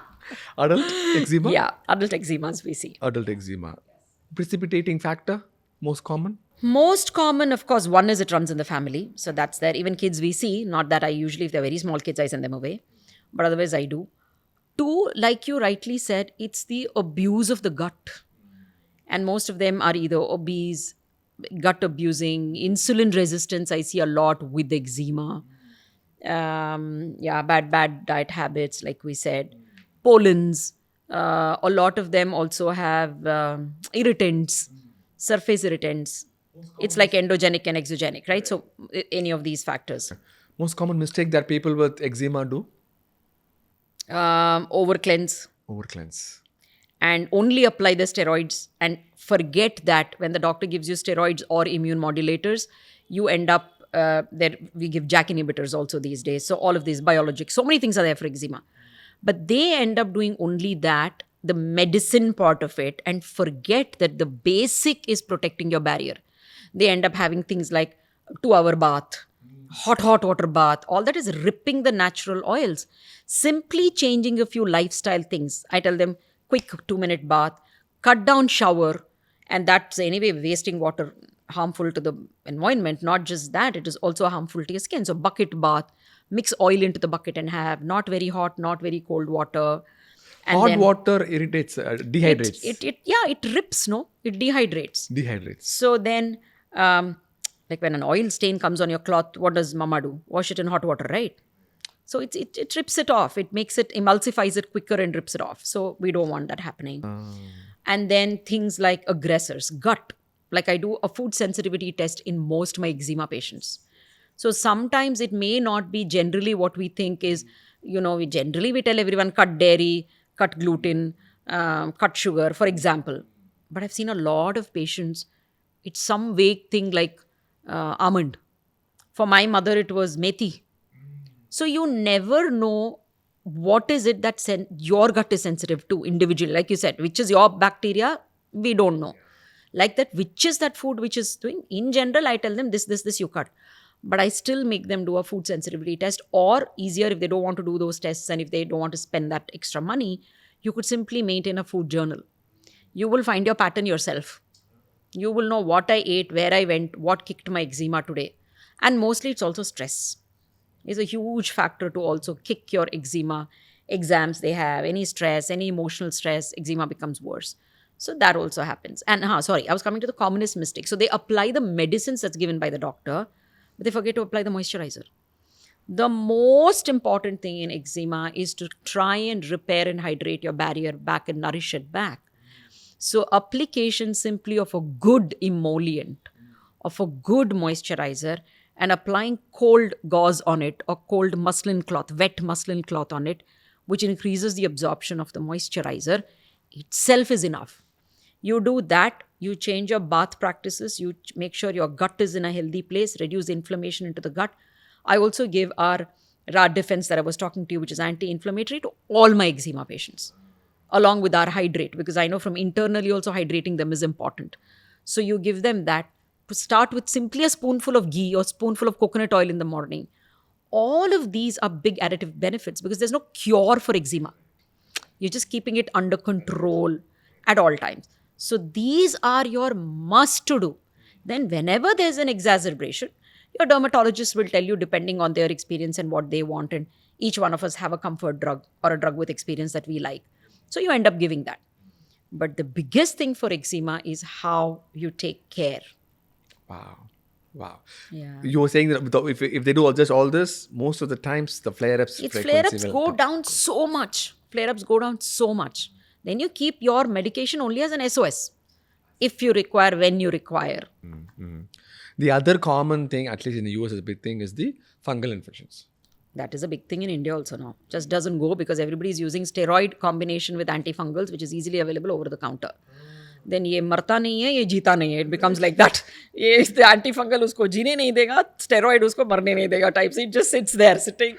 Can you explain that a little bit more? I think it's very important. So antifungal destroys the fungus. It's meant to be. Meant You to be. give a steroid there, you are destroying the skin's inflammatory fighting reaction, also saying you keep quiet. You do a service, don't give them anything. Maybe skin itself will take over, your own body's system will take over, and immunity will take over and kill the fungus, maybe. But you are doing a disservice by using combination, which is easily available across the medical store. Why that helps is the first day you're very happy. The itch goes down, right? The biggest thing what's bothering you is the itch. The itch goes down. Oh my God, you're happy. Next day you don't use it, itch comes back. So you use it. So that whole cycle, you just don't stop using it. And so fungus is there sitting quietly, little, because it can't overreact. But it is sitting there. The reaction of most infections is also because your inflammation also comes into process, right? So even in your gut, half of it is tiny infection with a big inflammation. So both of them are causing gut leak, gut irritation, everything. Correct. So most diseases, initially you give an anti-inflammation and an anti-infection. And then you slowly make sure this is done and this is withdrawn. That's how we all play a game, isn't it? So same way here. So you need to make sure your infection is under control. So most of these days, it's not just application. We end up giving oral antifungals as well. And that also resistance to a whole load of antifungals. There are newer antifungals, better ones, longer antifungals, higher doses. All that is being done. But for me, the mainstay still also depends on application, how you apply. There's a rule of two, which I've forgotten from the textbook exactly. I may miss 1 or 2 points. It's like you apply it for exactly like at least 21 days for 3 weeks. You apply 2 inches beyond your lesion.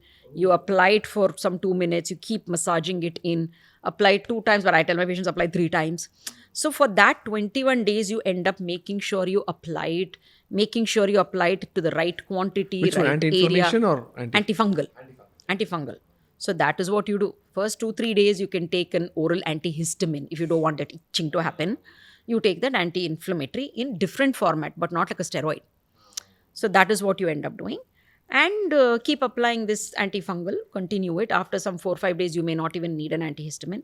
You go on with these applications. But even if the lesion disappears there, you still continue doing it for 21 days. Otherwise, you would kind of weaken them, kill them half. Few fellows who are still strong and sitting there will slowly again group up and become bigger later. So that cycle doesn't go and a chronic infection starts to happen. So you make sure even if that raised border or redness or that itching goes away, still continue the course that the doctor has given. Orally, whether it's given for 10 days, 14 days, depends. Some doctors like to give pulse therapy. Whatever he's given you, complete the course. Complete 3 weeks of application. Only then will you do it. And along with what you're applying to the skin, it's very important what you do to your fabric, your bed linen, everything has to be also washed. There's no point in you doing something and reinfecting it every morning. So the way you wash your clothes, the way you keep everything clean, all that becomes super It's important. very important, very important. Super, super. We're going to, final part of the session is to take how to be like you, right? Yeah. So after this podcast, what should I do to take care of my daily skincare? So Water. like you rightly said, skincare starts from within. With it. So you first tell me what should I do to my gut. Okay. Then I'll tell you after that what to do layer by layer. The first thing I want you to do is to 12 hours of rest, gut rest. What time do you Happens. eat at night? I'm doing that. I'm being a regular South Indian. I want to eat by 6:30. Doesn't happen. By the time I come back from work, 8, it's 7:30. 7:38. 7:30 I finish. But tell me, after that, by around 9 o'clock, I'm like dying to munch. What do I do for that? And I think the nighttime dinner doesn't have enough protein or fiber. I'm doing. Nowadays, I've started having rajma salad or just a chana salad, chickpea salad, all of that. But like you said, now I'm scared that will lead to more maybe bloating That is or only maybe that is only for people who have have the irritation. sensitivity already. So I don't think you'll have it No. because you work out, you look fit, so that's why. So that's less likely for you. Maybe not enough, you're saying. The other thing is it might not be hunger, it might be thirst. Yeah. Both of them are same center, right? In the brain. Center, correct. And it needs only 20 minutes. 20 minutes to differentiate. It needs 20 minutes to differentiate between hunger and thirst. What I'm saying is, let's say you drink water. How? If you really hunger, after 20 minutes, you'll still feel hunger. Okay. So you're saying first drink water. Am I not dousing my digestive fire? No. Am I not diluting my Yeah. gastric I know. the People who are acids? following very strict Ayurveda, they have beef with me that I say drink water after meal. I also say drink water before meal as well. And their argument is that it is diluting the juices and everything. Multiple research have shown that scientifically it doesn't make any Doesn't clinical dilute. outcome. Fine. Doesn't dilute. Glad. Right. But Ayurveda, in terms of their experience, is there anything significantly different? Maybe it is not that bad. But the benefit is, I think it's not applicable to you, but in general, before meals, if you drink water, you distend the stomach. And that creates a false sense Already of satiety. full satiety. Yeah. So you don't eat that much. So it's a wonderful thing. And also when you drink the water, the hydration will make sure that you're not hungry at night. So that's one. Number two, I always say 3 hours after you eat, you go to sleep. Yeah. And then if you sleep for 7 hours, these two things. Third one is 2 liters of water per day. Yeah. And then do some kind of relaxation technique for at least 2 minutes. Before bed. Before bed, in the morning, evening, doesn't matter. You can start with 2 minutes and then you can increase to as much as possible.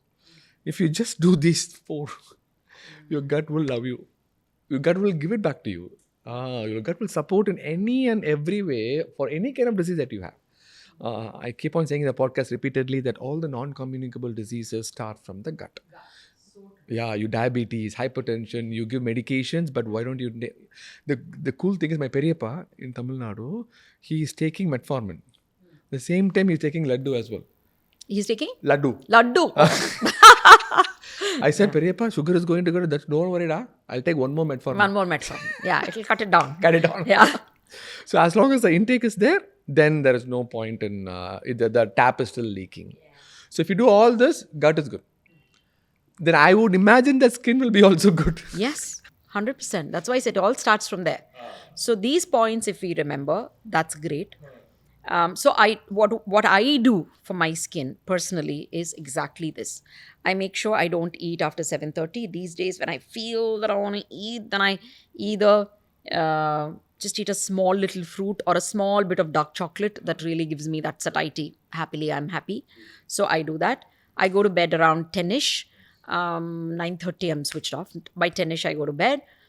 So 9:30 you switched off. That's the important point. Yeah, I'm switched. Yeah, Right? I switched off at 9:30. Then, and I don't generally see my mobile once I have my dinner. Oh, nice. That's my policy for myself. That's I get difficult to gullies do. from my How do you- friends. My people get very irritated. Whole day you're anyway working. Evening you don't pick up the phone. When the hell do we talk to you? Now I've realized it's okay. But you shouting at me. prioritize yourself. Fine. Yeah, for this year I'm going to prioritize myself. So by 7:30, I switch off my mobile. As in, I don't see it. It is on somewhere. I don't bother seeing it. And one thing that's also helped me is, I don't know if that is, it's just in my mind. I have a projector in the house now. So it's not that electronic TV, but it's a projector on the screen, right? It doesn't make me that much awake. So the light is not that harsh into my eye. So I watch a little sometimes, especially if my daughter is there. We enjoy watching something for an hour. That's what I do. But main thing, how I take care of myself is I make sure then I switch off. Then I sleep at around 10. Every day I sleep at around 10. So that's something that I do. I like to take some magnesium, calcium supplements in the night. I have a combination supplement. I end up taking that in the night. Then I take my hydrate also at night. Sometimes I do my primrose. I do that at night. For this age, for me, I like things which are a little more pro-estrogenic. So I end up doing those primrose flaxseed oil combination at night. And then I every day wake up at 5:45. Like, I don't need an alarm. You don't need an alarm? No. Wow. 5:45 to 5:47, I'm up. My alarm is there at 6. But I wake up exactly at that time. I live next to a church, so it's beautiful at 6 to listen to the church bell. Oh, nice. Yeah, so I Nice. wake up and I open the curtains, get some sun in. So that's something which is nice. I drink water early in the morning. But before going to bed, skincare routine? I forgot about that. Skincare routine is not before going to bed. My skincare routine happens at 7. The minute I come back 7 home, p.m. Yeah. The minute I come back home is my skincare routine. The first thing I do is remove everything, tie my hair up, and then I wash my face thoroughly. I usually have some eye makeup. That's all is the makeup that I do. Just some eyes, and lipstick is eaten already by the time I come to office, come home. So I make sure my eye makeup is nicely removed. I wash my face, and I like slather a lot of moisturizer. Depends on what I want. Sometimes it's a peptide cream. Sometimes it is some other cream somebody is given to test. Sometimes it is anything but thick layer of cream. Face, neck, hands, elbows. Reason is you dehydrated the whole skin towards Whole the day. day I'm sitting in an AC, just running up and down. Sometimes, as much as I advise everyone, drink water 2 liters, I can't. These days, my nurse, my sister in the office says, Doctor, pani piyo. Doctor, pani piyo. She keeps going on. So now I make sure I keep 2 bottles. So I know at the end of the day, I finished the 2 bottles. So I can count. Right. So I do that. So I end up putting so much. Reason is not just because I don't drink enough water. AC is dehydrating me. 2, I am at an age where my skin is dry. The collagen is deteriorating. So I need to add from the top. So put a lot of moisturizer. And that's it. Then I change over and then I eat. So that is my skincare routine. In the night, I only use eye drops sometimes because I've been told I don't blink a lot. So Artificial tears. my eyes get very dry. So by the end of the day, I end up putting some eye, and I tie my hair up always. I don't like it all over my face. I sleep on a nice little silk pillow, so it's nice and clean. And then I'm out. And my AC is always set at 23 degrees. So I read somewhere that consistent temperature of the room puts you to sleep beautifully well. So no matter what the season is, my AC is at 23. I shut everything at 23. So a lot of Oh, consistency. nice. That's Yeah. 10 to 5:45. That's in all among beautiful consistency that you had. That I think that's the best consistency. That is a huge point. That going to bed at the same time and making up. at And the you same know, time. I manage doing that no matter which country I am. I globally lecture, so I travel a lot, right? I manage to set to their time. Still, I will sleep at their 10. So my daughter keeps laughing at me. She's saying, what happens to your jet lag? Yeah. But somehow, the first day I find it a little difficult to adjust, then I'm adjusted. So now you are around the 50 years of age. So you're going to come to me for a screening colonoscopy, and I'm going to tell you that. Why you don't- colonoscopy? Indians don't need so much colonoscopy, no? Because we eat a lot of fiber. Yeah. Isn't it? That was before. Now it's even Not worse anymore, in Indians? yeah. Really? Most of my patients are Indian community over there. Before, I don't used to see precancerous polyps Isn't at it? all. Now we see a lot. I scoped a 48-year-old patient. And found something, is colon it? cancer. Ouch. But He was can't you waiting- do it with cancer markers?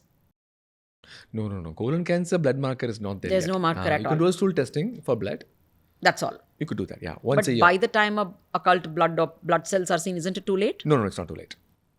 Yeah, it's not too late. So routine stool checkup is a good thing to do? Yeah. That is a one method of colon cancer screening as an alternative to colonoscopy, but you need to do every year. Very interesting. But if you do colonoscopy, 10 years, nah? So you don't have to really have to do it every year. And colonoscopy also gold standard. So I see a lot actually. I see a lot of precancerous colon polyps in Indian community. Here it is not practiced that much. But I bet if you start practicing, you will You start will seeing catch it. people earlier. Most of my gastroenterologists, I'm not even making it up. Everybody is seeing colon cancer at a young age. 37, 39. I mean, same concept that we discussed, pro-inflammation leading to precancerous cell growth and all those things. But anyway, when you come to my clinic, Yeah, someday I want to. someday, you would belong to that person whose skin is very good because you are sleeping well. Your routine is so good. And morning, I don't have milk at all. Not morning, not evening. I don't have milk. It's because I've never loved milk, so I've never had milk. So I think that's helped me in the long run. I naturally don't eat sweets much, but now my sweet tooth is increasing. But naturally, I don't eat sweets much, and mine is portion control. Yeah. And morning, then early morning, I wake up, I wash my face, and I had introduced this long time back in a reel, a dawn and dusk care, and I want to believe it's my concept. So I like to, it is my concept. Yeah. So in the morning, I like to have, people ask me, when do I use my oils? And I'm a great believer of oils can do really good to your skin. A little massage of your skin can do good to your skin. A little lymphatic drainage will really depuff your skin. So all of this is anti-inflammatory and therefore it really does well. So I have these various oils that I like from various companies that I take, if nothing, coconut oil. So you just end up nicely massaging it and I leave it on for an hour in the morning till I finish my morning chores. So that's something that I do for my skin routine in the morning. Then I never use hot water on my face. I prefer using cold water on my face. Is that right? Always. And this season, I love to use that first water that comes out of the tap because it would have been freezing because of the rain. It's nice cold water splash on the face and I love doing that. So But that's people what like I do. hot water more, no? No. It's again, anything hot is inflammatory again, or it irritates your skin. So warm water is okay, not hot water. So I use cold water, wash my face. I take then hot shower bathe. for like 10-15 minutes. Yo, bad. Yeah. Completely dehydrated, huh? Dehydration, pro-inflammatory, like I said, it can cause pigmentation because it causes inflammation and dehydration. Feels nice on the back Yeah, when you of stand course. under the shower and hot water keeps falling, Yeah. but not a great idea. I see. You do moisturize in the morning? Yeah, so once I finish my either oil or some person would have given me something to test, some serum, I use anything in the morning for an hour. And when you're testing something, it's nice to use it only for an hour. So you at least know what's happening. Night, my skin is nicely moisturized. So my barrier is at its best. So even if I use something were to go wrong, it's not killing my skin. So people who want to experiment with some nice skincare can do that in the morning for an hour. Then after that, I just wash my face. I don't use a face wash again. Then while I'm bathing, then I end up using my, again, thick layer of moisturizer. But if the season is like this, where it is very humid, then I don't use my serum and my moisturizer. I just use a moisturizer. Sometimes I may not even use a moisturizer, but a thick layer of sunscreen. So I don't compromise on the sunscreen at all. So depending So on the season and moisturizer, depending on how my skin feels, I either do a 3-layer or a 2-layer or a 1-layer. When I do a 3-layer, then I put a serum, then I put a moisturizer and a sunscreen. And then if I do a makeup, it goes on top. Usually, like I said, I don't do any makeup at all. What is the serum to nourish? So serum or an essence or a mist, depending on your skin type, usually has some ingredients which is necessary for you for repair, let's say. So usually a peptide or a niacinamide or a rice water or a whatever, like a vitamin C, maybe arbutin, kojic acid, anything that your doctor has given you, depending on what your skin needs, that extra. That can be used in that layer. And your moisturizer also can have a little bit of all of this. Then you use a moisturizer. That is depending on your skin type. So your essence, your serum, your mist, all of that is depending on your skin issue, skin goal, and your cream or your lotion or that in between is depending on your skin type. So you would use a thick cream if you have a dry skin. You would use just a lotion if you had a in-between skin, normal skin. You could simply use a gel if you have a oily skin. So that becomes your that layer. Then top layer, like I said, is protection. And protection depends on which area you're in, what is your sun exposure, what is your lifestyle, blah, blah, blah, all of that we in detail spoke earlier. So that becomes my top layer. Then, of course, if I need something, some concealer somewhere, I've got one stupid pimple here, so I end up putting some concealer there. So I end up using something if I need a concealer. Otherwise, these days, my daughter says, Mom, even if you have a good skin, everybody needs a makeup. That's more become like getting well dressed and presenting yourself to some person. You can't just go without makeup. So I put a little blush there. I like to do a little. Do men wear makeup? Oh, yeah. They do? Oh, yeah. Men wear makeup. But Indian men still, I think, are still not so open to wearing makeup. So their way of makeup probably is a tinted sunscreen. So that covers up what they want to. In their head, they're not using makeup. They're being fully, Natural. Yeah, masculine and natural and man and bro and whatever. And they end up then using just a tinted sunscreen to be able to cover up a little bit of blemishes. Along with it, get their protection. So that's what they end up using. But men are so open now to using moisturizers, repair creams, procedures. Like earlier, my clinic used to have, let's say, max 20% male patients, and the rest would be all. But they'll come for Now- hair loss. That is what used to happen before. Those 20% also came for either hair loss or painful acne on the back. Those were the two things or painful acne on the face. They just came for these two. Face also, they won't bother. Back, because they can't sleep, they used to come. These were my two main things. Now, my 60% of my clinic is male. And they 60%? come from 60%. I'm telling you, it's 60. It's tilted now from a female heavy to a male heavy clinic. Also because I'm a little no nonsense. I will say tuck, tuck, tuck, and I'm done. And you have only 3 things to use. So they are happy to just do those 3 things. Maybe 2 supplements to use. They're very happy with it. And you're done. And they like that quick fix and quick treatment and something which is more long term, which is more scientific. That's what you do. But they're coming for Everything, pigmentation, acne scars to be taken away, Botox, fillers. Therapy somehow seems to be a very popular procedure, which is a highly focused ultrasound for skin tightening and lifting. I see. They come for the school sculpting? Also, yes, we have for cool sculpting. We have for body RFs, for skin tightening here. So we Cool have, sculpting works? Works on most. it works, but it's not. Okay, this is killing my own business. But I wouldn't say it's worth the money you end up paying for it. Like in India, liposuction can be done with that much money, which gives you a more long-term, more visible difference. As against, I have a cool sculpt sitting in my office, don't get me wrong. But works I in certain- believe in the science. It does freeze the fat, does give you a little difference. But you must understand, in a cool sculpt, if I can pinch, I have to be able to pinch more than that much.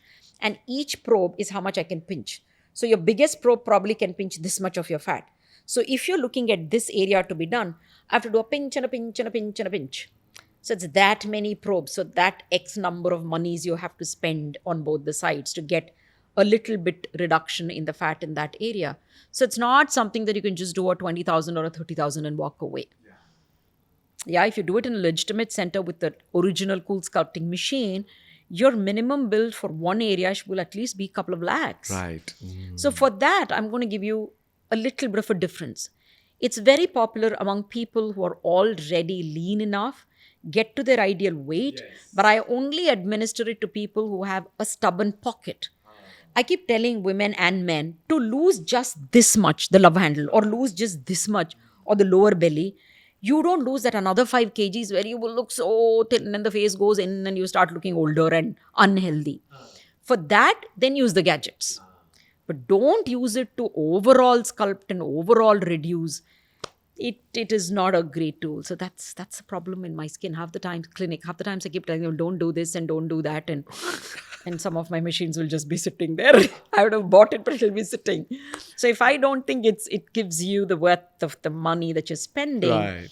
I just don't feel like doing it. Yeah, that's a good thing. It's a good thing that you actually opened up. It's not. I think it does play a role in already leaner people with pockets. It's more But like if you it says, it's sculpting. So it's that extra stubborn fat that you're not able to lose. For many women, it's the arm here. So that extra what you're not able to lose, I have something to assist you, something to nudge you, something to push that. Not with the waist circumference of 100 centimeters. Cannot. Also with that circumference, you may have an intraperitoneal fat, which I can do nothing about, which is only diet. The visceral, the intraperitoneal part of the fat is only lifestyle, diet, exercise. I cannot use any gadget from the top to reduce it. Nor can a surgeon with a liposuction do it. We know it. Yeah. Wonderful. After this, I'm going to make a lot of changes. Okay. But easiest would be I'll just Consistency is consistency. the only change. So then you pick whether you want to just use a moisturizer, just a sunscreen, or simply wash your face twice. But do that consistently for you to see that result.